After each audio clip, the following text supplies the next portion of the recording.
BRS ने ऐलान किया है कि 26 सितंबर को लंबाड़ी फेरी का इनेकाद किया जाएगा और आवाम से बड़ी तादाद में शिरकत की अपील की गई है।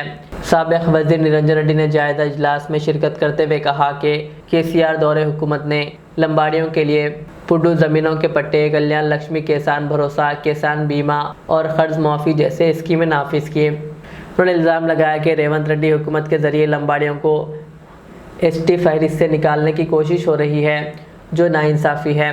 इन कायदीन ने कहा कि यह एहतजाज आदिवासियों के ख़िलाफ़ नहीं बल्कि रिजर्वेशन के तहफ़्फ़ुज़ के लिए है और हुकूमत को चाहिए कि फौरी तौर पर इस तजवीज़ को वापस ले। बीआरएस पार्टी मुख्य कार्यकर्तల ఎస్టీ సేల్స్ ముఖ్య కార్యకర్తల సమావేశంకి చిన్న కార్యక్రమం పెట్టుకున్నాం। ఆ కార్యక్రమానికి వచ్చేసిన మా గిరిజన సోదరులకు అందరికీ పేరు పేరున ధన్యవాదాలు। విషయం ఏంటంటే గతంలో మమ్మలను ఎస్టీగా లంబాడి జాతిని ఆనాటి ప్రధాని ఎస్టీగా గుర్తించింది। ఆ రోజు నుంచి ఈ రోజు వరకు మేము ఎస్టీగానే ఉన్నాము। అందులో భాగంగా ఈరోజు స్వయం బాపురావు లంబాడి వాళ్ళు దొడ్డిదారిన వీళ్ళు ఎస్టీ జాబితాలో చేర్చిండ్రు, వీళ్ళను తొలగించాలని సుప్రీంకోర్టులో కేసు వేయడం జరిగింది। అందులో భాగంగానే మేము దొంగదారిగా ఎస్టీ జాబితాలో రాలేదు, చట్టపరకంగా పార్లమెంట్లో బిల్ పాస్ అయ్యి రాజ్యసభలో బిల్ పాస్ అయ్యి రాష్ట్రపతి ఆమోద ముద్రతోటి ఆ రోజు నుంచి ఈ రోజు వరకు మేము ఎస్టీగా కొనసాగుతున్నాం। అయితే ఈ లంబడోళ్ళు ఎస్టీ రిజర్వేషన్ తోటి డెవలప్ అయ్యిండ్రనే మాట చాలా 100% తప్పు। వాళ్ళు కష్టజీవులు, వ్యవసాయం చేయవచ్చు, కూలి పని చేయవచ్చు, ఉద్యోగాలు చేస్తున్నారు, బిజినెస్ చేస్తున్నారు, మేస్త్రి పని చేస్తున్నారు, అమాలి పని చేస్తున్నారు, అన్నిటికీ వాళ్ళు తెగించి పనిచేస్తున్నారు కాబట్టి కాస్త కోస్తో అంచెలంచెలుగా ఎదుగుతూ ఉన్నారు। గతంలో ఉమ్మడి ఆంధ్రప్రదేశ్లో గిరిజనులు వలస కార్మికులు పాలమూరు జిల్లా అంటే వలసల జిల్లా, ఆ వలస జిల్లాలో లంబడోళ్ళే ఎక్కువ వలసలు పోయేది। ఈరోజు బొంబాయి కానీ, దుబాయ్ కానీ, పూణే కానీ, మహారాష్ట్ర ఎక్కడ పోయినా కూడా లంబడోళ్ళ కనిపించేది। కానీ గిరిజనుల బతుకులు మారాలంటే ప్రత్యేక తెలంగాణ రాష్ట్రం రావాలి। ప్రత్యేక తెలంగాణ రాష్ట్రం వస్తే ఈ వలసలు అనేది ఆగుతాయి, వలసలు ఆగడం వల్ల వీళ్ళ బతుకులు మారుతాయని చెప్పి ఈ లంబడోళ్ళు కూడా తెలంగాణ ఉద్యమంలో పాల్గొనడం జరిగింది।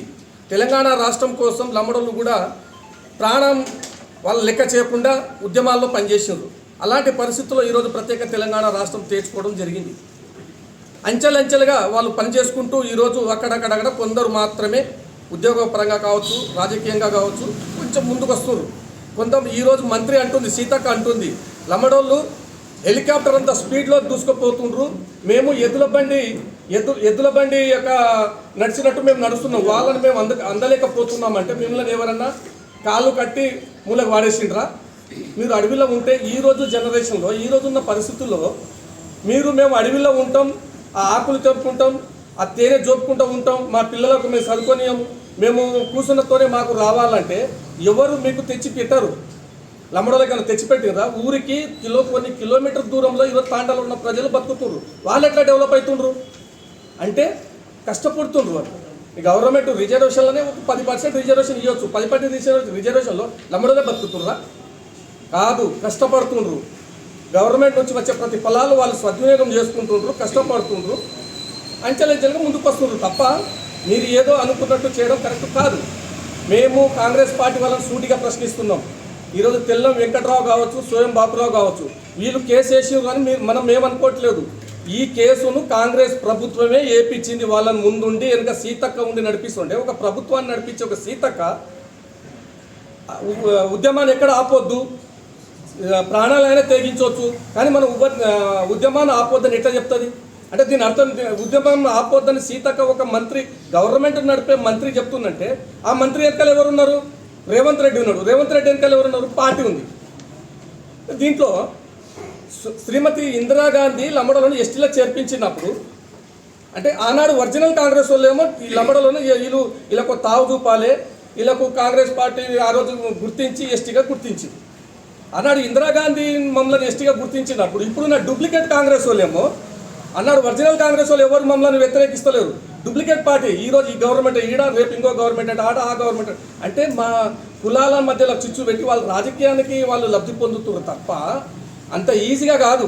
కాబట్టి మేము డైరెక్ట్ ఒకటే చెప్తున్నాం, లంబాడోల మీద మీకు ఏ మాత్రం అభిమానం ఉన్నా కోర్టులో వేసిన కేసును బేషరతుగా మీరు విరమించుకోవాలి, మా లంబాడోల జాతికి క్షమాపణ చెప్పాలని మా గిరిజనుల తరపున వనపర్తి సేవా సంఘం టీఆర్ఎస్ పార్టీ తరపున మేము డిమాండ్ చేస్తున్నాం.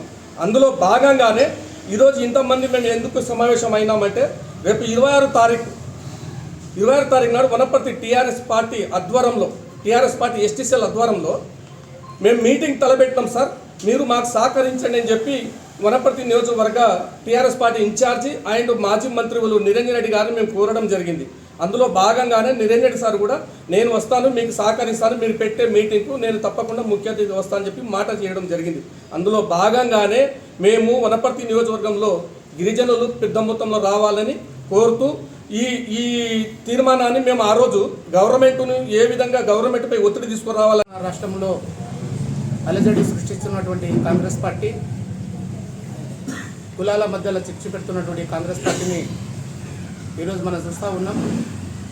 గతంలో దాదాపుగా ఒక 50-20 సంవత్సరాల కిందట స్వర్గీయ మాజీ ప్రధాని ఇందిరాగాంధీ ఉన్నప్పుడు ఇక్కడ ఉన్నటువంటి మేమందరం లంబాడి వాళ్ళము, మాకు ఎస్టీ జాబితాలో కలపాలని చెప్పి ఆ రోజు మా ఆనాటి పెద్దలు వాళ్ళు ఉద్యమాలు చేసి మా ఎస్టీ జాబితాలో కలపడం జరిగింది.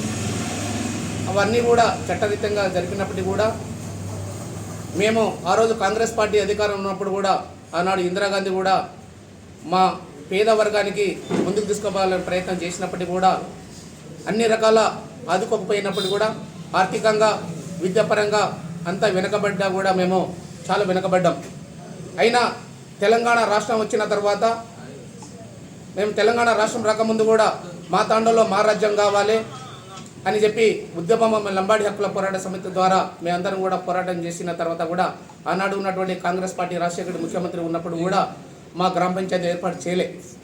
కానీ తెలంగాణ రాష్ట్రం ఏర్పడితే మన లంబాడి వాళ్ళము బాగుపడతాము, మన బతుకులు బాగుపడతాయని చెప్పి తెలంగాణ ఉద్యమంలో ఎక్కువ శాతం మేము లంబాడి వాళ్ళు పాల్గొనడం జరిగింది. దాని తర్వాత తెలంగాణ రాష్ట్రం ఏర్పడిన తర్వాత ముఖ్యమంత్రి కేసీఆర్ అయిన తర్వాత మా తాండలో మా రాజ్యం అనే నినాదం అయితే మీరు ఎప్పుడైతే కోరినారో, కాబట్టి మీ అన్ని గ్రామ పంచాయతీలు మీ తాండాలో ఉన్నటువంటి 500 జనాభా 250 జనాభా ఉన్నటువంటి గ్రామ పంచాయతీలన్నీ కూడా నేను చేస్తానని చెప్పి వారు చేయడం జరిగింది. ఈరోజు రాష్ట్రంలో చాలా గ్రామ పంచాయతీలు మా లంబాడి గ్రామ పంచాయతీలు ఏర్పడిన తర్వాత ఈరోజు మా గ్రామాలు అభివృద్ధి జరుగుతూ ఉన్నాయి, మా తాండాలు అభివృద్ధి జరుగుతూ ఉన్నాయి. కానీ తెలంగాణ రాష్ట్రం వచ్చిన తర్వాత మేము ఏదైతే ఆనాడు పెళ్లి చేయని దిశలో మేము ఆడపిల్లలను అమ్ముతూ ఉంటే ఈయన ఆనాడు మన ముఖ్యమంత్రి కేసీఆర్ ఎంపీగా ఉన్నప్పుడు ఒక గిరిజనుల తాండలో పండుకున్నప్పుడు మీరు ఎందుకు అమ్ముకుంటున్నారని మా లంబాడి వాళ్ళు అడిగితే, అయ్యా మేము వరకట్నం ఇవ్వడానికి మాకు శాతం అయితే లేదు, పెళ్లి చేయాలంటే ఇబ్బంది అవుతుందని చెప్పి ఆ రోజు మా గిరిజనులు వారు చెప్పిన తర్వాత వారు ముఖ్యమంత్రి అయిన తర్వాత కళ్యాణ లక్ష్మి అనే పథకము మా లంబాడి జాతుల ద్వారానే వారు ఏర్పాటు చేయడం జరిగింది. ఎన్నో రకాలుగా ఇలా కళ్యాణ లక్ష్మి అయినా సరే, రైతు బంధు అయినా సరే, రైతు బంధు అంటే మ్యాక్సిమంగా మా లంబాడి దాంట్లో ప్రతి ఒక్కరికి 1 ఎకరా 2 ఎకరాలు 3 ఎకరాలు పొలాలు ఉన్నటువంటి వాళ్ళం మేము ప్రతి రైతు బంధు ద్వారా ఈరోజు మేము లబ్ధి పొందినాం. తెలంగాణ రాష్ట్రంలో ఎన్నో పథకాలు ఈరోజు డబుల్ బెడ్రూమ్లు కానీ అన్ని రకాల్లో మేము గిరిజనులకు బాగుపడతా ఉంటే ఆనాడు ఇచ్చినటువంటి కాంగ్రెస్ పార్టీ మా లంబాడీలో కలిపినటువంటి కాంగ్రెస్ పార్టీని ఈనాడు దొడ్డిదారి వచ్చినటువంటి ముఖ్యమంత్రి రేవంత్ రెడ్డి గారు, వారికి సన్నిధురాలైనటువంటి సీతక్క గారు వాళ్ళంతా ఒకటే ప్లాన్ చేసి ఈ లంబాడీ వాళ్ళు ఎదుగుతున్నారు, రేపు రాబోయే రోజుల్లో ఈ లంబాడీ వాళ్ళు ఎదిగితే మాకు భవిష్యత్తులో దెబ్బ ఉంటుందనే ఒక ఆలోచనతోటే ఈ కాంగ్రెస్ పార్టీ నాయకులు కానీ కాంగ్రెస్ పార్టీలో ఉన్నటువంటి పెద్దలు కానీ ఈ గోండు జాతి వాళ్ళను ఉసగొల్పి ఈరోజు మా లంబాడీ జాతిలోకి వెళ్ళి తీయాలనే ఒక కుట్ర ఈరోజు కాంగ్రెస్ పార్టీ కానీ రేవంత్ రెడ్డి కానీ వారి క్యాబినెట్ కానీ డిసైడ్ చేస్తున్నటువంటి వాస్తవం అని మేము తెలియజేస్తా ఉన్నాం. ఈరోజు కాదు మేము కాంగ్రెస్ పార్టీ వాళ్ళు మోసం చేస్తలేము అని మీరు నిజంగా అనుకుంటే మీ మంత్రి గారు ఈరోజు ఢిల్లీలో పోయి ఎందుకు నేను గోండు జాతి వాళ్ళకు సపోర్ట్ చేస్తానని ఎందుకు మాట్లాడతారు? ఒక ఎమ్మెల్యేనో ఒక ఎంపీనో ఒక మాట్లాడితే మేము ఒప్పుకుంటాం, కానీ క్యాబినెట్ ఉన్నటువంటి వ్యక్తి ఈరోజు మీ క్యాబినెట్లో ఒక వ్యక్తి మాట్లాడుతున్నట్టే రాష్ట్ర ప్రభుత్వం మొత్తము ఈ కాంగ్రెస్ పార్టీ మీకు సపోర్ట్ చేస్తున్నటువంటి విషయాన్ని ఈరోజు మేము ప్రజలందరూ గమనిస్తున్న మాట ఈరోజు మీ పత్రిక ద్వారా కానీ మీడియా ద్వారా కానీ తెలియజేస్తూ ఉన్నాం. కానీ ఈరోజు మా లంబాడీ వాళ్ళను కూడా మోసం చేసినటువంటి ఈ కాంగ్రెస్ పార్టీని ఈరోజు బుద్ధి చెప్పాలంటే మొన్న ఎన్నికల్లో బూటకు వాగ్దానాలు చెప్పినాం, రకరకాల అబద్ధాలు చెప్పినాం. కాంగ్రెస్ పార్టీని దాదాపుగా 40 ఎమ్మెల్యే ఎన్నికల్లో మా లంబాడీ ఓట్లతో ఈరోజు గెలిచినటువంటి కాంగ్రెస్ పార్టీ ఈరోజు మేము ఆ రోజు మాయ మాటలు చెప్పి గెలిపించినందుకు ఈరోజు మాకు మీరు వాత పెడుతున్నటువంటి విషయాన్ని మీరు ఈరోజు మర్చిపోతా ఉన్నారు. రేవంత్ రెడ్డి గారు మీకు మా లంబాడీ వాళ్ళు ఆ రోజు సపోర్ట్ చేసినందుకైనా మాకు ఈ బుద్ధి మీరు మాకు ఈ విధంగా మాకు చెప్పడం జరుగుతుంది అనేది కూడా ఈ పత్రిక ద్వారా మీకు కానీ మీడియా ద్వారా తెలుస్తూ ఉన్నాం. రేపు ఇక్కడ ఉన్నటువంటి తెలంగాణలో ఉన్నటువంటి మొత్తం లంబాడీ సోదరులందరికీ కూడా మనవి చేస్తూ ఉన్నా, వనపర్తి నియోజకవర్గంలో ఉన్నటువంటి లంబాడీ సోదరులందరికీ మనవి చేస్తూ ఉన్నా, మీరు ఏ పార్టీలో ఉన్నా సరే, కాంగ్రెస్ పార్టీ అయినా సరే, బీజేపీ పార్టీ అయినా సరే, కమ్యూనిస్ట్ అయినా సరే, ఏ పార్టీ అయినా సరే, రేపు మేము 26వ తారీఖు నాడు మేము తలపెట్టినటువంటి లంబాడా బేరీని మీరందరూ కూడా విజయవంతం చేయడానికి రావాలి. ఈరోజు కాంగ్రెస్ పార్టీని కానీ బుద్ధి చెప్పాల్సినటువంటి అవసరం మనకు ఉంది. ఎందుకంటే మనం అందరం కూడా మేలుకొని మనం ఐక్యత లేకపోతే రేపు రాబోయే రోజుల్లో ఈ ప్రభుత్వమే మనకు బీసీలకు రిజర్వేషన్ చేస్తామని చెప్పి మోసం చేసుకుంటా కాలయాపన చేస్తున్నటువంటి ఈ ముఖ్యమంత్రి, మరి మన లంబాడి గోండు జాతుల మధ్యలో తాకట్టు పెడుతున్నటువంటి ఈ ముఖ్యమంత్రిని బుద్ధి చెప్పాలంటే రేపు వారికి మనం వాత పెట్టాలి, కాంగ్రెస్ పార్టీని మనం బొంద పెట్టాలి. ఖచ్చితంగా బీఆర్ఎస్ పార్టీ తరపుకెళ్ళి మన మాజీ మంత్రి నేర్జెడ్డి గారు మేమందరం గురించి పెద్ద మనుషులు అడిగినాం, సార్ మాకు తెలంగాణ రాష్ట్రం వచ్చిన తర్వాత ముఖ్యమంత్రి బీఆర్ఎస్ పార్టీలో మాకు న్యాయంగా జరుగుతుంటే ఈరోజు కాంగ్రెస్ పార్టీ వచ్చిన తర్వాత మాకు అన్యాయం జరుగుతుంది, ఈ పార్టీతో వెళ్ళి మీకు మాకు మద్దతు కావాలి ఖచ్చితంగా అంటే వారు ఒకటే అన్నారు, అయ్యా కాంగ్రెస్ పార్టీ మీకు మోసం చేస్తుంది కాబట్టి, మీ కాంగ్రెస్ పార్టీ మీకు ఏదో విధంగా మీ లంబాడికి వెళ్ళి తీసేయాలని చెప్పి చేస్తుంది కాబట్టి బీఆర్ఎస్ పార్టీ మీకు ఎప్పుడు కూడా సపోర్ట్ ఉంటుంది, మేమందరూ కూడా బీఆర్ఎస్ పార్టీ మేము ఎన్నట్టు ఉంటుందని చెప్పి నేను ఖచ్చితంగా మీరు పెట్టిన మీటింగు నేను వచ్చి ఈ వివరాలు నేను మాట్లాడతానని చెప్పి మాజీ మంత్రి గారు చెప్పడం జరిగింది. ఇంకెవరైనా సరే, బీజేపీ వాళ్ళైనా సరే, ఎవరైనా సరే, కమ్యూనిస్ట్ వాళ్ళైనా సరే, మా లంబాడీ జాతికి సపోర్ట్ చేసే వాళ్ళు ఎవరైనా సరే రేపు ఈ 26వ తారీఖు నాడు రావాల్సిందిగా కోరుతా ఉన్నాం. ఈ మీడియా ద్వారా కానీ మీకు తెలియజేస్తా ఉన్నాం, రేపు నాడు పార్టీల అతీతంగా కాంగ్రెస్ పార్టీ చేస్తున్నట్టు మోసపూరితంగా కానీ బీజేపీ వాళ్ళు కూడా ఈ కార్యక్రమానికి వచ్చి విజయవంతం చేయాల్సిందిగా కోరుతా ఉన్నాం. రేపు రాబోయే రోజుల్లో స్థానిక ఎన్నికలు వచ్చినా ఏదొచ్చినా కూడా మనము ఈ కాంగ్రెస్ పార్టీని బొంద పెట్టాల్సిన అవసరం ఉంది. మనము మన ఎమ్మెల్యే ఎలక్షన్లోనే ఓటేస్తేనే మనకి ఇంత అవస్థలు పెడతా ఉన్నారు. రేపు మనకు కాంగ్రెస్ పార్టీకి వెళ్ళి ఎవరో సర్పంచో ఎంపీటీసో ఎంపీపో జడ్పీటీసీ గెలిస్తే వాళ్ళు అక్కడనే సపోర్ట్ చేస్తారు. కాబట్టి రేపు ప్రతిపక్షమైనటువంటి బీఆర్ఎస్ పార్టీని మీరు సర్పంచ్ కానీ, ఎంపీటీసీ కానీ, ఎంపీపీ కానీ, జడ్పీ చైర్మన్ కానీ గెలిపిస్తే ఈరోజు రాష్ట్ర ప్రభుత్వాన్ని కానీ కేంద్ర ప్రభుత్వాన్ని కానీ అడిగేటువంటి హక్కు మనకి బీఆర్ఎస్ పార్టీకి వెళ్ళి నాయకులకు ఉంటుంది. కాబట్టి ఖచ్చితంగా మేము రేపు మనం కాంగ్రెస్ పార్టీ బొంద పెట్టడానికి, బీఆర్ఎస్ పార్టీకి సపోర్ట్ చేయడానికి మీరందరూ కూడా 26వ తారీఖు నాడు దాచలక్ష్మి ఫంక్షన్ హాల్ వనపర్తికి తరలి రావాలని చెప్పి ప్రతి ఒక్క గిరిజన మహిళలు కానీ, గిరిజన యువతకు కానీ, గిరిజన నాయకులు కానీ అందరినీ కూడా చేతులు జోడించి నమస్కారం చేసి మీకు తెలియజేస్తూ ఉన్నాం. ఈ మీడియా ద్వారా కానీ, ఈ వాట్సాప్ ద్వారా కానీ విని మన ఈ కార్యక్రమాన్ని విజయవంతం చేయడానికి కూడా దండుగా తరలి రావాల్సినటువంటి అవసరం మనకు సన్నద్ధమైంది. కాబట్టి అందరు రావాల్సిందిగా కోరుకుంటూ ఈ కార్యక్రమానికి మా గిరిజన నాయకులు అందరూ కూడా ఈ కార్యక్రమంలో పాల్పంచుకున్న అందరూ కూడా తెలియజేసుకుంటాను. జై హింద్, జై భీమ్, జై శివలాల్. ఈరోజు తెలంగాణ రాష్ట్రంలో జరుగుతున్నటువంటి సమస్య అభివృద్ధి వైపు కాకుండా కులాల మధ్యలో చిచ్చు పెట్టి ఒకెళ్ళి బీసీ రిజర్వేషన్ అని చెప్పుకుంటూ ఈ గోండ్రులకు లంబడాలకు మధ్యలో పంచాయతీ పెట్టి మళ్ళీ కొత్త పథకాన్ని తీసుకొచ్చి అభివృద్ధి వైపు కాకుండా ఈ వైపు మళ్లించి ప్రజల దృష్టిని మళ్లించి అంతా ధర్నాలు రాస్తారోకుల వైపు ఈ ప్రభుత్వం సన్నద్ధం చేస్తూ ఉన్నది. ఎందుకంటే అభివృద్ధిని అడగొద్దు, అభివృద్ధి ఏం జరుగుతుందని అడిగితే మళ్ళీ వాళ్ళకి వెళ్ళి అడుగుతారని చెప్పేసి దీన్ని సృష్టిస్తూ ఉంది. నిన్న జరిగినటువంటి ధర్నా, నిన్న బైక్ ర్యాలీ చేస్తే ఎక్కడ లేదు 30 యాక్ట్ చట్టం అనేది. నిన్న కొంపల్లిలో గిరిజనులు కట్టుకున్నటువంటి ఇండ్లు ఉన్నాయి, ఆ ఇండ్లను కూలగొట్టమని చెప్పేసి ఆడ రాస్తారోకు చేస్తే 30 యాక్ట్ వర్తిస్తలేదు. కానీ నిన్న ర్యాలీ చేస్తే ర్యాలీలో 30 యాక్ట్ చట్టం వర్తించడానికి పోలీసు వాళ్ళు మేము 200-300 మంది ఉంటే వాళ్ళు 600-700 మంది పోలీసులు ఉండి ఎక్కడిదక్కడ గణపూర్ల పెబ్బేర్ల పాన్గల ఎక్కడెక్కడ అరెస్ట్ చేసి నిర్వీర్యం చేయడానికి ఇబ్బంది పెట్టడానికి నిన్న పోలీసులు అంతా చేస్తూ ఉన్నారు. మాకు ఉండవలసి ఏంటంటే మేము కూడా చాలామంది గిరిజనులు ఈరోజు ఈ వనపర్తి నియోజకవర్గం పెద్దగూడెం తాండాకు సంబంధించిన లంబడోళ్ళు బాలానగర్ మురికి కాలువపైనే ఉన్నారు. వాళ్ళకు ఓన్లీ వాళ్ళ చీర బట్టలు మాత్రమే వాళ్ళ పరదలుగా మిగిలినాయి.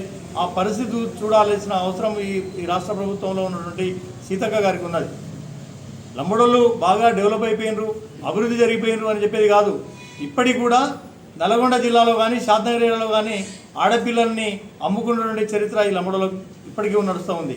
సిరోగసి అనే పేరు మీద ఎవరికైతే పిల్లలు కాలేదో వీళ్ళకి ఆర్థికంగా డబ్బులు లేవు కాబట్టి ఆ డబ్బులకు ఆశపడి, ఆ డబ్బులకు లొంగి తన శిరోగసిగా తన బిడ్డలను పుట్టించి వేరులకు ఇస్తూ ఉన్నది. ఈ సంగతి హాస్పిటల్ చేస్తుండే అధికంగా ఉన్నది గిరిజనులది అనే సంగతి ఈ ప్రభుత్వం కానీ సీతక్క కానీ మర్చిపోతూ ఉన్నది. అదేవిధంగా రాష్ట్రంలో చాలామంది 100కి 10 మంది మాత్రమే గిరిజనులు కొంచెం తెల్లబట్టలు వేసుకొని రాజకీయాలు చేస్తూ ఉంటే వాళ్ళ మీద కళ్ళు ఓర్చలేక ఈ రాష్ట్ర ప్రభుత్వం సీతక్క గుండ్రులు రెచ్చగొట్టి కేసులు లేపించి అనేక రాద్ధాంతం చేస్తూ ఉన్నది. చాలామంది 90% మంది ఊళ్ళలో అసలు తాండాలలో మంది లేరు. ఎవరైతే ఉన్నారో ముసలోళ్ళు, ఆ ముసలోళ్ళ కాడ భార్యాభర్తలు పిల్లలు కానీ ఆ పిల్లల్ని స్కూల్కి పంపించేందుకు అత్తమామలతో పెట్టి వాళ్ళు బొంబాయిలు, దుబాయ్లో, హైదరాబాద్లో పనిచేసుకొని నెలకు ఒకసారి బియ్యం కోసం, రేషన్ బియ్యం కోసం వాళ్ళకు డబ్బులు పంపిస్తూ ఉన్నారు, కూరగాయల కోసం పంపిస్తూ ఉన్నారు. ఆ దుస్థితిని గమనించాలి, ప్రభుత్వం ఎంక్వైరీ చేయాలి, విచారణ చేయాలి. కానీ ఆర్థికంగా లంబడోళ్ళు ఎదిగిపోయినరు.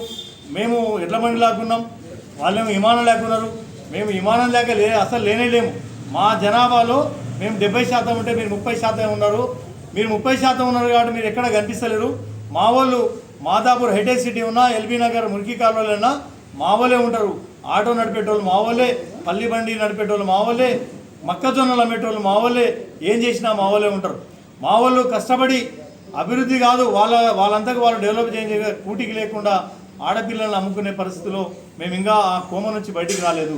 అందులోనే దెబ్బ మీద దెబ్బ అన్నట్టు సుప్రీంకోర్టులో ఏదో తప్పుడు కేసేసి తప్పుడుగా వాదించి మా వకీలు చెప్పిండు రేపవుతుంది ఎల్లుండి అవుతుందని. 100కి 100 రూపాయలు ఏది కాదు. మేము రాజ్యాంగబద్ధంగా రాజ్యాంగంలో గెజిట్ విడుదల చేసి గెజిట్లో పొందుపరిచి మమ్మల్ని గిరిజనులుగా గుర్తించారు. ఇదంతా ఉత్త సోయి తుపాకీ. ఈ రాష్ట్ర ప్రభుత్వంలో ఉన్న ముఖ్యమంత్రి రేవంత్ రెడ్డి గారు ఇదంతా నాటకం ఆడించి ప్రజలు ఎక్కడైతే అభివృద్ధి అడుగుతారో వీళ్ళు గిరిజనులు ఏమడుగుతారో అని వీళ్ళు ముందే ఇలా దెబ్బతీస్తే ఈ ఆలోచనలో తప్పుదో బట్టి అనికి ఈ ప్రయత్నం చేస్తూ ఉంది. మొన్నటికి మొన్న నిన్న కూడా జరుగుతూ ఉంటే కొంతమంది కాంగ్రెస్ నాయకులు మనమంతా కలిసి పనిచేయాలని చెప్తారు. వాళ్ళు కలిసి పనిచేయాలి కాదు. ఈ రాష్ట్ర ప్రభుత్వంలో ఉన్నటువంటి సీతక్కనే మొత్తం మా వాళ్ళు తుడుం దెబ్బ తరపున మీటింగ్ పెట్టి సర్ది కట్టుకొని రొట్టెలు కట్టుకొని వచ్చిర్రు అని మాట్లాడడం జరిగింది. ఆమెనే మొత్తం ట్రైన్లు బుక్ చేసి అంత ఢిల్లీకి ప్రోగ్రాం పెట్టించి అక్కడ ఏర్పాట్లు కూడా ఆమెనే చేసి ఆమెనే మొత్తం పార్టీ మీటింగ్ నడపడం జరిగింది. రాష్ట్ర ప్రభుత్వంలో ఉన్నటువంటి మంత్రి ఈ ఉద్యమానికి సంబంధించిన ప్రేరేపణ జరుగుతూ ఉంటే, ఉద్యమానికి సపోర్ట్ చేస్తూ ఉంటే, ఒక వర్గానికి సపోర్ట్ చేస్తే ఒక ప్రభుత్వమే సపోర్ట్ చేసినట్టు, ఒక ఎమ్మెల్యే సపోర్ట్ చేస్తే అది ప్రభుత్వం సపోర్ట్ చేసినట్టు కాదు. కానీ ఒక మంత్రి క్యాబినెట్లో ఒక హోదా, ప్రభుత్వంలో ఒక మనిషి ప్రభుత్వం చెప్పినట్టుగానే ఆమె ఒక వర్గానికి సపోర్ట్ చేస్తూ ఉన్నది. దీనంతా కూడా లంబాడా ప్రజలు, లంబాడా యువకులు, లంబాడా గిరిజన సంఘాలు అన్నీ కూడా ఒకసారి ఆలోచించాలి. ఒక వర్గానికి సంబంధించిన ఈ రాష్ట్ర ప్రభుత్వంలో ఉన్న మంత్రి ఇంత బహిర్గతంగానే సపోర్ట్ చేస్తూ ఉంటే మళ్ళీ మనం కాంగ్రెస్ పార్టీ అనుకుంటా, మనం ఆడో ఇడో అనుకుంటా పబ్బం కడుక్కునే పనిచేస్తే ఇది మన జాతికి అవమానం జరుగుతుంది.